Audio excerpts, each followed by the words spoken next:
ನೊಂದ ಜೀವಕ್ಕೆ ಮುರಿದ ಮನಸ್ಸಿಗೆ ಪ್ರಶ್ನೆಗಳಲ್ಲಿ ಸಿಲುಕಿದ ಜೀವನಕ್ಕೆ ಬೆಳಕಿಗಾಗಿ ಅಲೆಯುವ ಹೃದಯಕ್ಕೆ ಸತ್ಯವೇದದಿಂದ ಹೃದಯಕ್ಕೆ ಒಂದು ಮಾತು. ಆತ್ಮೀಯರೇ, ಮತ್ತೊಮ್ಮೆ ಹೃದಯಕ್ಕೊಂದು ಮಾತು ಕಾರ್ಯಕ್ರಮಕ್ಕೆ ಸ್ವಾಗತ. ಪ್ರಿಯರೇ, ಇಂದು ನಾವು ನೋಡ್ಲಿಕ್ಕಿರುವಂಥದ್ದು ವಿಮೋಚನ ಕಾಂಡ 19ನೇ ಅಧ್ಯಾಯ ವಚನಗಳು 1ರಿಂದ 25ರವರೆಗೆ. ಇಲ್ಲಿಯವರೆಗೂ ಇಸ್ರಾಯೇಲ್ಯರ ಪ್ರಯಾಣದಲ್ಲಿ ಅನೇಕ ಘಟನೆಗಳನ್ನು ನಾವು ನೋಡಿದ್ದೇವೆ.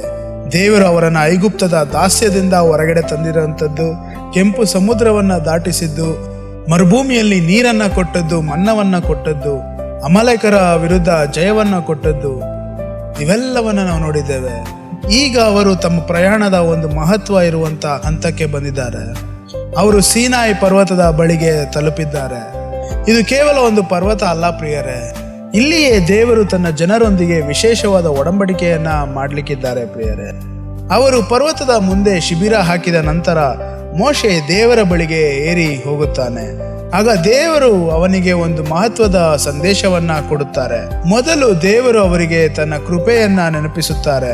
ದೇವರು ಹೇಳುತ್ತಾರೆ, ನಾನು ನಿಮ್ಮನ್ನ ಹದ್ದುಗಳ ರೆಕ್ಕೆಗಳ ಮೇಲೆ ಹೊತ್ತುಕೊಂಡು ನನ್ನ ಬಳಿಗೆ ತಂದಿದ್ದೇನೆ ಎಂಬುದಾಗಿ. ಎಂತಹ ಸುಂದರವಾದಂತಹ ಚಿತ್ರ ಪ್ರಿಯರೇ. ಇಸ್ರಾಯೇಲ್ಯರು ತಮ್ಮ ಬಲದಿಂದ ಇಲ್ಲಿ ಬರಲಿಲ್ಲ, ತಮ್ಮ ಬುದ್ಧಿಯಿಂದ ಇಲ್ಲಿ ಬರಲಿಲ್ಲ, ಆದರೆ ದೇವರ ಕೃಪೆಯೇ ಅವರನ್ನ ಇಲ್ಲಿಯವರೆಗೂ ಕರೆ ತಂದಿದೆ. ನಂತರ ದೇವರು ಅವರಿಗೆ ಒಂದು ವಿಶೇಷವಾದಂತಹ ಕರೆಯನ್ನ ಕೊಡುತ್ತಾರೆ ಪ್ರಿಯರೇ, ನೀವು ನನ್ನ ಸ್ವಾಸ್ಥ್ಯದ ಜನರಾಗುವಿರಿ ಎಂಬುದಾಗಿ. ಪ್ರಿಯರೇ, ಇದು ಬಹಳ ಮುಖ್ಯವಾದಂಥ ಒಂದು ಸತ್ಯ. ದೇವರು ಅವರನ್ನ ಕೇವಲ ದಾಸ್ಯದಿಂದ ಬಿಡಿಸಿರಲಿಲ್ಲ, ದೇವರು ಅವರನ್ನ ತನ್ನ ಜನರಾಗಿ ರೂಪಿಸಬೇಕೆಂದು ಬಯಸಿದ್ದಾರೆ. ಅವರು ಇತರ ಜನಾಂಗಗಳ ನಡುವೆ ದೇವರನ್ನ ಪ್ರತಿಬಿಂಬಿಸುವ ಜನರಾಗಿರಬೇಕಾಗಿತ್ತು. ಮೋಶೆ ಈ ಸಂದೇಶವನ್ನ ಜನರಿಗೆ ತಿಳಿಸುತ್ತಾನೆ. ಆಗ ಜನರು ಒಂದೇ ಧ್ವನಿಯಲ್ಲಿ ಉತ್ತರಿಸುತ್ತಾರೆ, ಯೆಹೋವನು ಹೇಳಿದ ಎಲ್ಲವನ್ನ ನಾವು ಮಾಡುವೆವು ಎಂಬುದಾಗಿ.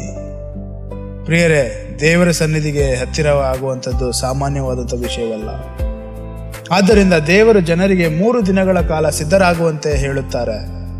ಅವರು ತಮ್ಮನ್ನ ಶುದ್ಧೀಕರಿಸಿಕೊಳ್ಳಬೇಕಾಗಿತ್ತು, ತಮ್ಮ ಬಟ್ಟೆಗಳನ್ನು ಒಗೆಯಬೇಕಾಗಿತ್ತು ಮತ್ತು ದೇವರ ಸನ್ನಿಧಿಗೆ ಗೌರವದಿಂದ ಸಿದ್ಧರಾಗಬೇಕಾಗಿತ್ತು. ಅದರ ಜೊತೆಗೆ ಪರ್ವತದ ಸುತ್ತ ಮಿತಿಗಳನ್ನ ಹಾಕಲಾಯಿತು. ಯಾರು ಆ ಮಿತಿಯನ್ನ ದಾಟಬಾರದು ಎಂಬುದಾಗಿ ಹೇಳಲಾಯಿತು. ಯಾಕೆಂದರೆ ದೇವರು ಅವರನ್ನ ಪ್ರೀತಿಸುತ್ತಿಲ್ಲ ಎಂಬುದಾಗಿ ಅಲ್ಲ, ದೇವರು ಪವಿತ್ರವಾದಂಥ ದೇವರಾಗಿದ್ದಾರೆ. ಅದಕ್ಕೆ ದೇವರ ಸನ್ನಿಧಿಯನ್ನ ಲಘುವಾಗಿ ನಾವು ತೆಗೆದುಕೊಳ್ಳಬಾರದು ಪ್ರಿಯರೇ. ಕೊನೆಗೂ 3ನೇ ದಿನ ಬರುತ್ತದೆ. ಆ ದಿನ ಒಂದು ಅದ್ಭುತವಾದಂಥ ದೃಶ್ಯ ನಡೆಯುತ್ತದೆ.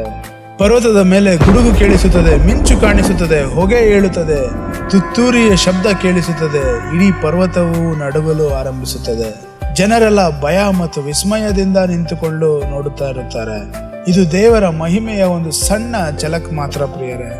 ಇಲ್ಲಿಯವರೆಗೆ ಅವರು ದೇವರ ಕಾರ್ಯಗಳನ್ನು ನೋಡಿದ್ದಾರೆ, ಆದರೆ ಈಗ ಅವರು ದೇವರ ಪವಿತ್ರತೆಯ ಮಹಿಮೆಯನ್ನ ಅನುಭವಿಸುತ್ತಾ ಇದ್ದಾರೆ.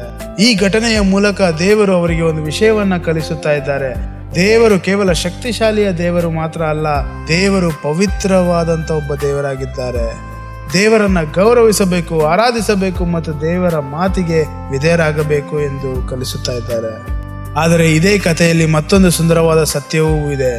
ದೇವರು ಪವಿತ್ರನಾಗಿರುವಂಥ ದೇವರೇ ಆಗಿದ್ದರೂ ಜನರಿಂದ ದೇವರು ದೂರ ಉಳಿಯಲಿಲ್ಲ. ದೇವರು ಅವರ ಮಧ್ಯದಲ್ಲಿ ವಾಸಿಸಲು ಬಯಸುತ್ತಾರೆ. ದೇವರು ಆ ಜನರಿಗೆಲ್ಲ ದೇವರಾಗಿರಲು ಬಯಸುತ್ತಾರೆ.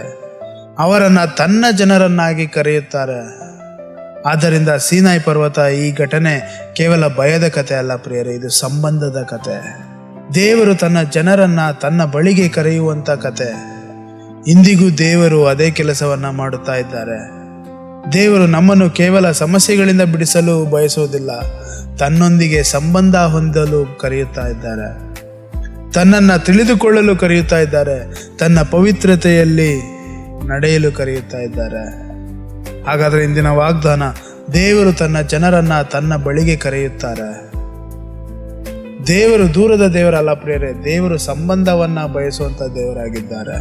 ಹಾಗಾದ್ರೆ ಇಂದು ನಾವು ಕೈಗೊಳ್ಳಬೇಕಾಗಿರುವಂತಹ ಆಜ್ಞೆ, ದೇವರ ಸನ್ನಿಧಿಯನ್ನು ನಾವು ಗೌರವಿಸಬೇಕು. ದೇವರನ್ನ ಸಾಮಾನ್ಯವಾಗಿ ತೆಗೆದುಕೊಳ್ಳಬಾರದು. ದೇವರ ವಾಕ್ಯವನ್ನು ಗಂಭೀರವಾಗಿ ತೆಗೆದುಕೊಂಡು ದೇವರಿಗೆ ಸೇರಿದವರಾಗಿ ನಾವು ಬದುಕಬೇಕು. ಹಾಗಾದರೆ ಇಂದು ಇದು ನೆನಪಿಟ್ಟುಕೊಳ್ಳೋಣ ಪ್ರಿಯರೇ. ಸೀನಾಯಿ ಪರ್ವತದ ಬಳಿ ಜನರು ಒಂದು ಮಹತ್ವದ ವಿಷಯವನ್ನು ಕಲಿತರು. ದೇವರು ಪ್ರೀತಿಸುವಂಥ ದೇವರು ಹೌದು, ಆದರೆ ದೇವರು ಪವಿತ್ರವಾದ ದೇವರು ಕೂಡ ಹೌದು. ದೇವರು ತನ್ನ ಜನರನ್ನು ತನ್ನ ಬಳಿಗೆ ಕರೆಯುತ್ತಾರೆ, ಆದರೆ ದೇವರ ಸನ್ನಿಧಿಗೆ ಗೌರವದಿಂದ ಬರಲು ಕರೆಯುತ್ತಾರೆ. ಇಂದು ನಾವು ದೇವರನ್ನು ಹೇಗೆ ನೋಡುತ್ತಾ ಇದ್ದೇವೆ? ಕೇವಲ ಸಹಾಯ ಮಾಡುವವರಾಗಿಯಾ ಅಥವಾ ಆರಾಧನೆಗೆ ಯೋಗ್ಯನಾಗಿರುವಂಥ ಪವಿತ್ರ ದೇವರಾಗಿಯಾ? ಪ್ರಿಯರೇ, ಈ ವಿಚಾರವನ್ನು ಯೋಚಿಸುತ್ತಾ ಇಂದಿನ ದಿನವನ್ನು ಕಳೆಯೋಣ.